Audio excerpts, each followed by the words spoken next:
with in the lab. We used cornstarch, tapioca, arrowroot, and flour. And then these are called line spread sheets, and they kind of look at the uniformity and how well they spread at either a cooler temperature or a hot temperature. And you can see how flour makes a beautiful paste for making gravies and sauces, and it's not going to have an overpowering flavor. Your arrowroot, which is pretty common, you can see is a little bit what we would say snotty, sort of, but it is a nice thickener. It had a nice spread. Tapioca are little bitty balls, so you really should, it's hard to cook it so that the little white starch is cooked all the way through. It's a kind of a goopy, glumpy. It's good with fruit juices and helps thicken pies, but you use a tiny amount, not even a tablespoon for a whole pie, and it helps to thicken. You can see how it's quite gooey. And then this is your cornstarch. And cornstarch is a lot like flour. You can see it's not as sticky like the arrowroot and tapioca.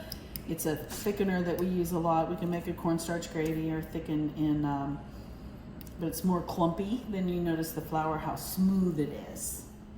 For the puddings, we used a brown rice flour, arrowroot, cornstarch, and the tapioca. And then this is your commercial cooked Jello, which actually has both cornstarch, where's my ingredients?